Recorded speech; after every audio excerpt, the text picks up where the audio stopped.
새벽 3시에 눈이 떠집니다. 알람이 울리기 1시간 전입니다. 요즘은 알람 소리를 듣는 날이 거의 없습니다. 몸이 먼저 깨거든요. 3평짜리 고시원 방에서 일어나 형광등을 켭니다. 불빛이 너무 밝아서 눈을 찡그리게 됩니다. 책상 위에 놓인 편의점 야간 근무복을 집어듭니다. 주황색 조끼입니다. 등에는 점원이라고 큰 글씨로 적혀 있습니다. 거울을 봅니다. 67살 노인이 보입니다. 서랍을 열면 오래된 공무원 신분증이 하나 있습니다. 사진 속 제 얼굴은 지금과 많이 다릅니다. 그때는 머리도 검었고 얼굴에도 살이 있었습니다. 36년간 성실하게 일했다는 증표입니다. 이제는 아무 의미 없는 플라스틱 조각입니다. 세수를 하고 계단을 내려갑니다. 공용 화장실에서 세면을 마치고 나오니까 옆방 청년과 마주칩니다. 고개를 숙입니다. 그 청년의 나이가 제 아들뻘입니다. 이제 어디서부터 잘못됐는지 말해보려 합니다. 저는 최영민입니다. 올해 67입니다. 돌이켜보면 제 인생은 정말 평범했습니다. 특별할 것도 없고 그렇다고 불행하지도 않은 그런 삶이었습니다. 36년간 공공기관 기술직 공무원으로 일했습니다. 상하수도 설비 관리가 제 업무였습니다. 매일 아침 7시에 출근해서 현장을 돌아다니며 펌프 상태를 확인하고 수압을 점검했습니다. 민원이 들어오면 밤늦게까지 남아서 처리했습니다. 화려하진 않았지만 성실하게 살았습니다. 공무원 생활이 늘 순탄했던 건 아닙니다. 승진은 느렸습니다. 같이 들어온 동기들이 하나씩 과장으로 올라갈 때 저는 몇 년을 더 기다려야 했습니다. 속상했지만 불평하지 않았습니다. 한 번도 징계를 받은 적이 없었고 결근도 거의 하지 않았습니다. 그것만으로도 충분하다고 생각했습니다. 매달 받는 월급으로 아이들 학원비 내고 아파트 대출 이자 갚고 생활비 쓰고 나면 많이 남지 않았습니다. 그래도 꾸준히 모았습니다. 적금도 빠짐없이 들었고 연금저축도 가입했습니다. 아내도 파트타임으로 일하며 보탰습니다. 우리 부부는 외식도 거의 하지 않았고 여행도 1년에 한 번 정도만 갔습니다. 자식들 뒷바라지가 우선이었으니까요. 64세 정년퇴직을 했습니다. 마지막 출근 날 후배들이 꽃다발을 건네며 그동안 고생하셨다고 말해줬습니다. 감사했지만 동시에 허전했습니다. 36년이라는 시간이 이렇게 끝나는구나 싶었습니다. 퇴직금으로 2억 7천을 받았습니다. 평생 모은 예금이 1억 5천 정도 있었고 살던 아파트가 4억 정도 됐습니다. 계산해보니 총 8억 2천 정도 되더라고요. 적지 않은 돈이었습니다. 주변 동기들과 비교해도 괜찮은 편이었습니다. 아내도 안심하는 표정이었습니다. 이 정도면 노후 걱정은 없겠다고 말했습니다. 퇴직 후 일주일은 좋았습니다. 아침에 늦잠 자고 낮에 산책하고 저녁엔 텔레비전 보며 쉬었습니다. 하지만 한 달쯤 지나니까 지루해지기 시작했습니다. 할 일이 없더라고요. 36년간 매일 7시에 일어나던 습관은 그대로인데 출근할 곳이 없으니 막막했습니다. 아내와도 자꾸 부딪혔습니다. 평생 낮에 집에 없던 사람이 갑자기 종일 집에 있으니까 서로 불편했던 겁니다. 어느 날 아내가 말했습니다. 당신 뭐라도 좀 해봐요. 하루 종일 집에만 있으면 답답하잖아요. 그 말이 가슴에 박혔습니다. 답답한 마음에 동네 공원에 나갔습니다. 벤치에 앉아 있는데 옆에서 누가 말을 걸더라고요. 비슷한 또래의 남자분이었습니다.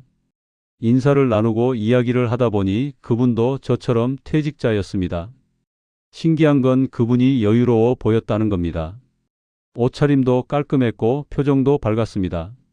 자연스럽게 물어봤습니다. 요즘 뭐 하세요? 그분이 웃으며 대답했습니다. 주식 좀 해요. 그 말이 귓가에 맴돌았습니다. 공원에 자주 나가면서 비슷한 분들을 더 만났습니다.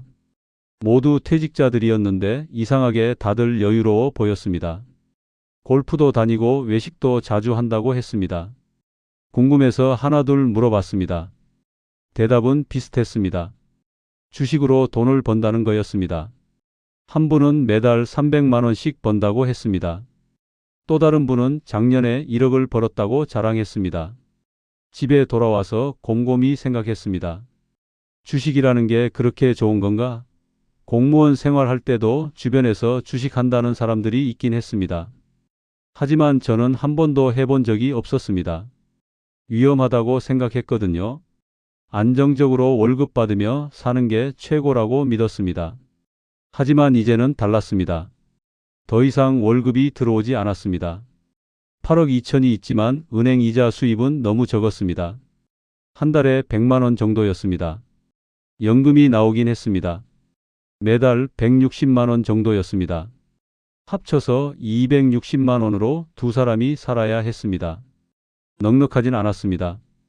컴퓨터를 켜고 검색창에 입력했습니다. 초보자 주식 투자. 영상이 수없이 많이 나왔습니다. 하나씩 보기 시작했습니다. 생각보다 어렵지 않아 보였습니다. 클릭 몇 번이면 주식을 사고 팔 수 있다니 신기했습니다. 일주일 동안 영상을 봤습니다. 볼수록 자신감이 생겼습니다. 36년간 설비 관리하고 예산 분석하고 데이터 검토하던 경험이 있지 않습니까? 그 경험이면 충분히 할 수 있을 것 같았습니다. 증권사 앱을 깔았습니다. 계좌를 만들고 본인 인증을 했습니다. 처음 넣을 금액을 고민했습니다. 8억 2천 전부를 넣을 수는 없었습니다. 그렇다고 너무 적게 넣으면 의미가 없을 것 같았습니다. 며칠 고민하다가 1억으로 정했습니다. 8억 2천 중 1억이면 안전하다고 판단했습니다.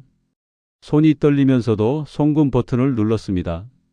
1억이 증권 계좌로 들어갔습니다. 공원에서 만난 분이 대형 안정주가 좋다고 했던 게 기억났습니다. 은행주나 통신주 같은 곳이요. 배당도 나오고 변동성도 적다는 논리였습니다. 검색해보니 대형은행과 통신사 주식들이 나왔습니다. 매수 버튼을 누르는 순간 심장이 쿵쾅거렸습니다. 첫날은 계속 앱을 켜서 확인했습니다. 주가가 조금 오르면 기분이 좋았고 조금 떨어지면 불안했습니다. 일주일이 지났습니다. 수익률을 확인했더니 12%였습니다. 1200만 원을 번 겁니다. 믿을 수가 없었습니다. 한 달이 지났을 때 수익률은 30%가 됐습니다. 3천만 원을 번 거였습니다. 아내와 상의해서 투자금을 3억으로 늘렸습니다. 이번에는 전기차 배터리 관련주를 샀습니다. 두 달 만에 4억 3천이 6억으로 불어났습니다. 1억 7천을 번 겁니다. 3개월 만에 총 2억 7천을 벌었습니다. 그런데 어느 날부터 이상한 징조가 보이기 시작했습니다. 뉴스에서 금리 인상 이야기가 나오기 시작한 거였습니다. 처음엔 별일 아니라고 생각했습니다. 하지만 시장 분위기가 예전과 달랐습니다. 떨어지는 속도가 빨랐습니다. 하루에 2%씩 빠지는 날이 계속됐습니다. 9억이던 계좌가 8억 5천으로 줄었습니다. 5천만 원이 사라진 거였습니다. 공원에서 만난 분들이 이럴 때 팔면 손실이 확정되니까 버티라고 했습니다. 오히려 지금이 싸게 살 기회라고 생각했습니다. 남은 현금 1억을 더 넣었습니다. 떨어진 주식들을 추가 매수한 거였습니다. 하지만 시장은 계속 떨어졌습니다. 한 주가 지나고 두 주가 지나도 회복되지 않았습니다. 9억이던 계좌가 8억으로 다시 7억 5천으로 줄어들었습니다. 1억 5천이 증발한 겁니다. 지난 몇 달간 번 돈이 모두 날아가고도 모자랐습니다. 밤에 잠을 못 잤습니다. 침대에 누워도 눈이 감기지 않았습니다. 계속 주가 생각만 났거든요. 한 달이 지났습니다. 계좌 잔고는 7억이 됐습니다. 2억이 사라진 겁니다. 원금 8억 2천에서 1억 2천을 잃은 거였습니다. 손실을 만회해야 한다는 생각에 사로잡혔습니다.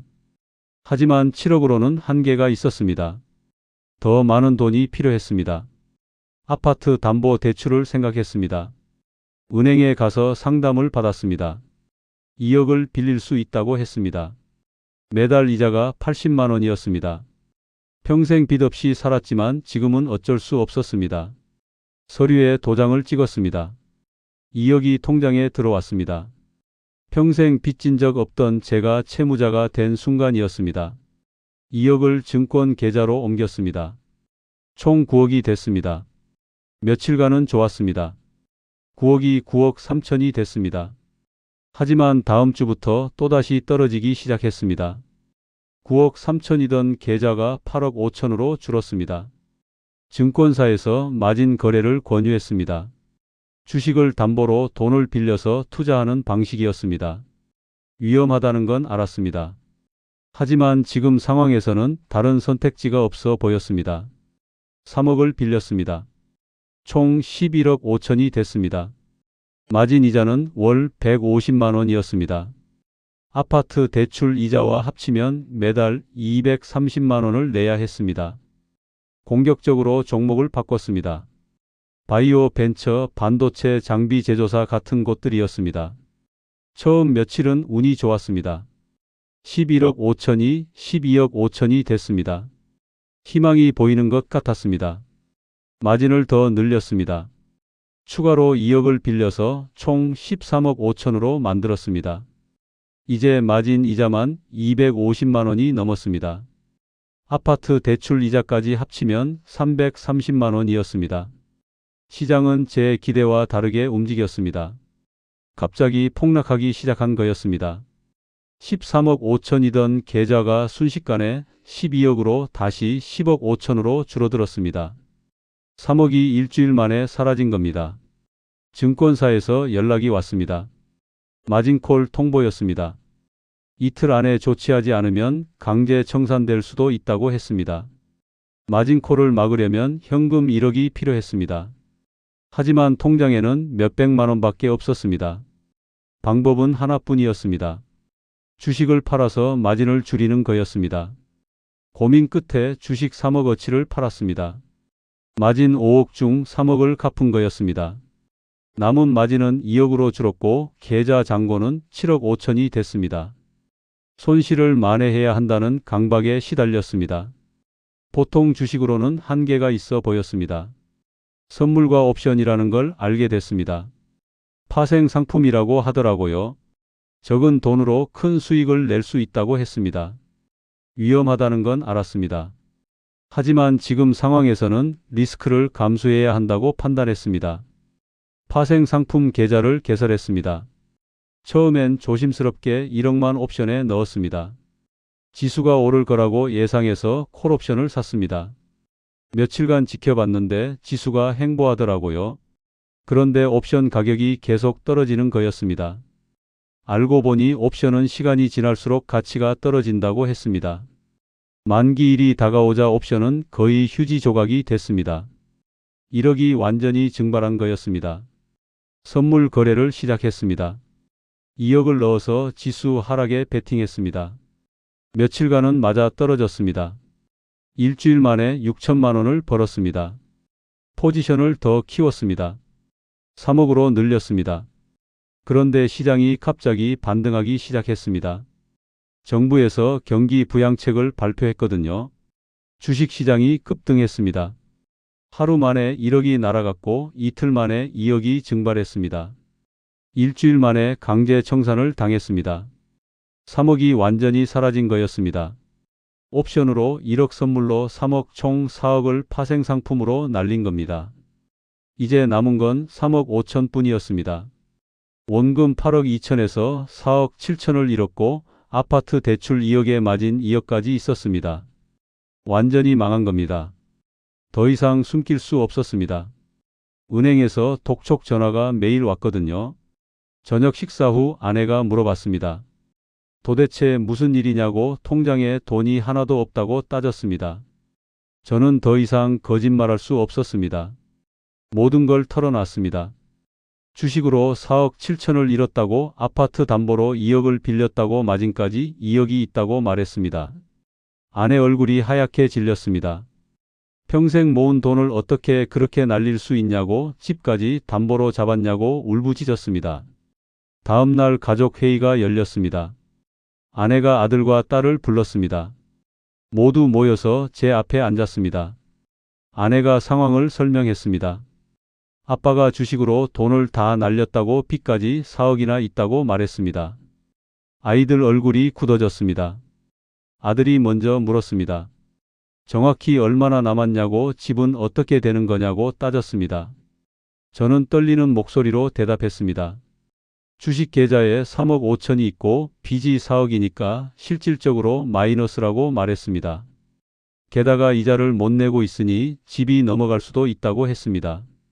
결국 집을 팔기로 결정했습니다.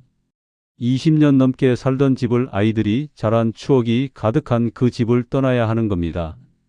급매로 내놓았습니다. 시세보다 3천만 원 싸게 팔렸습니다. 4억이던 집이 3억 7천에 넘어간 겁니다. 집을 팔아서 아파트 대출 2억을 갚았습니다. 남은 돈 1억 7천과 주식 정리한 1억 5천을 합치니 3억 2천이 됐습니다. 8억 2천이던 재산이 3억 2천으로 줄어든 겁니다. 5억 가까이 날린 거였습니다. 작은 전세 집으로 이사했습니다. 전세금 2억을 내고 방 2개짜리 좁은 집에 들어갔습니다.